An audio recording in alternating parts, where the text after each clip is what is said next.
Hey everyone, this is our operations management group project report on the supply chain and how it affected the restaurant industry because of COVID. I'm James Farley. I'm James Edwards. I'm Finn Pressel. I'm Justin Howard. And I'm Benjamin Cosentino. Since the spring of 2020, the global economy has been facing unprecedented supply chain issues due to the COVID-19 pandemic. A lot of these issues are big issues, such as labor shortages of essential goods, especially ones for businesses, and an increasing inflation rate that seems to never stop going up.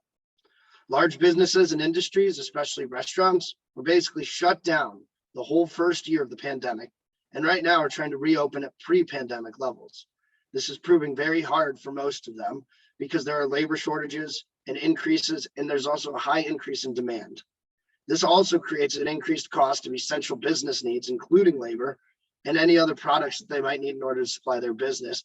And this is causing a supply chain disruption across the globe. So kind of the overview of these problems is that it starts off in about April of 2021. A report came out from the White House that job openings were at an all-time high. Something we've never seen before. Restaurants have probably had the hardest time navigating these issues because they were pretty much all forced to close or limit their operations in some capacity, while there were other industries who didn't really have to or only had to accommodate the issue just a little bit. About 8 million restaurant industry employers were put out of work because of the pandemic, and some of these workers went back to their former employer when the economy reopened, but others chose not to. And this kind of created problems for the restaurant industry with labor shortages. These labor shortages caused longer wait times, shortened hours of operation, lower quality of food and services. And, to try to combat this, restaurants may raise their wages and prices to combat these issues, but there's been some negative effects of that and some positive. But overall, labor shortages hurt restaurants' operations, their quality, financials, all those kinds of things. And then, honestly, maybe most importantly, is it hurts the customer's experience. So these labor shortages have caused thousands of restaurants to close and may likely to do so until staffing is back to pre-pandemic levels. All right, so some of the difficulties that restaurants have faced, specifically with consumer demand and inflation. Many businesses, but specifically in the restaurant industry, and especially larger restaurant companies have struggled navigating around shortages in inventory and the high food prices that have come with inflation.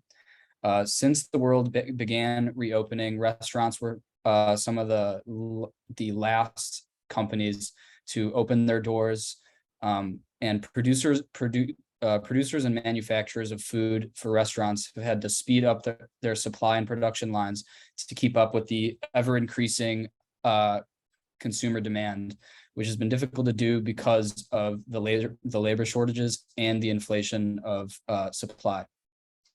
In turn, the difficulty in keeping up with demand has caused shortages. The combination of high demand, shortages in food and labor, low inventory, and other inflationary factors have caused the prices of food to skyrocket. From August 2021 to August 2022, food prices have increased 11.4%, but certain foods like eggs have increased their price by nearly 40%. These issues are important because it truly affects everyone around the world, not just restaurateurs. When restaurants have limited inventories and higher prices, it is difficult for them to operate at an ideal capacity, which can put them out of business, as we are seeing today.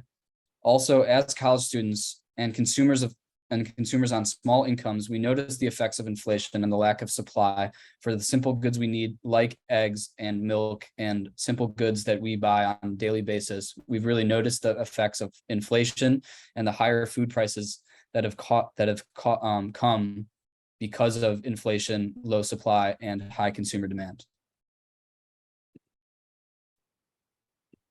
So this class has taught us a lot about some of the supply chain issues that the restaurants and just everybody was kind of faced with during the pandemic.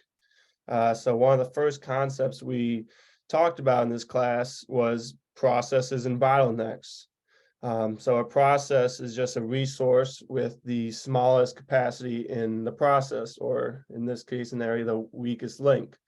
So for example, for pizza places, the bottleneck would be the cheese or pepperoni or kind of anything related to them cooking the pizza, because there would be a shortage of that certain ingredient. So that would basically mean that it would be a bottleneck, which would make the pizza process cooking take even longer. And then a process is just a system of activities that transforms inputs into valuable outputs. So basically a capacity constrained process happens when a process capacity is lower than the demand rate. So in this scenario, people were not able to go to restaurants because the restaurants were closed down for the pandemic. So the restaurants struggled, obviously, because they were forced to close down, and or they could stay open but only do takeout orders. But once they reopened, the demand for eating out significantly increased. Looking at this chart to the right, you see where demand was before the pandemic hit in March of 15, and around March 29th, it significantly dropped off around 45%. And it took a couple months just to barely even get back up to, I mean, 15% just below where it was before. Obviously, it was a struggle for the restaurants to come back from what they had to endure.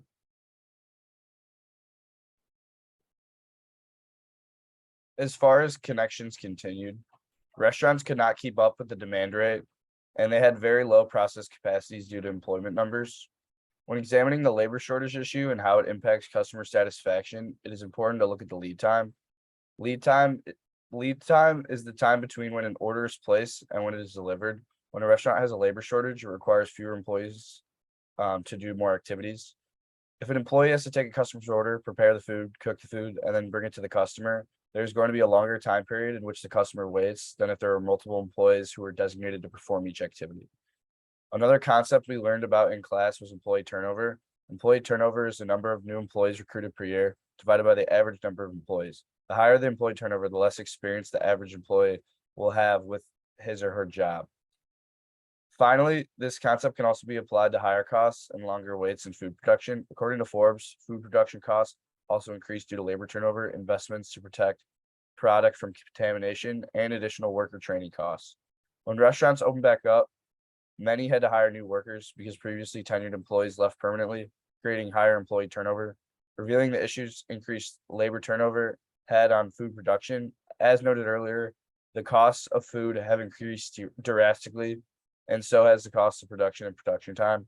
Even the cost of transportation of food to processors and grocery stores increased as retailers placed rush orders to keep shelves stocked.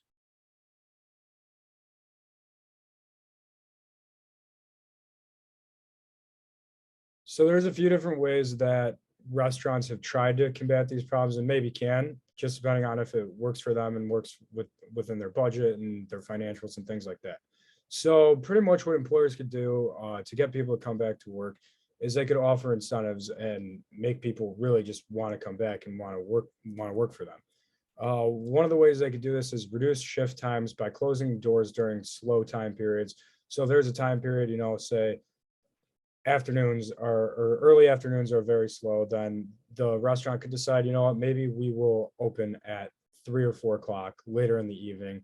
And in turn, this could potentially lower labor costs for them and material costs for them, because they don't need as much food and as much appliances and things like that.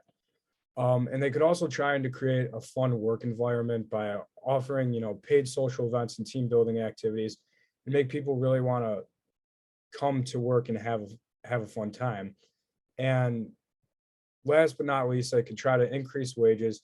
As I talked about before, this may produce some negative effects, but it also may produce some positives and get people back to work and keep up with production.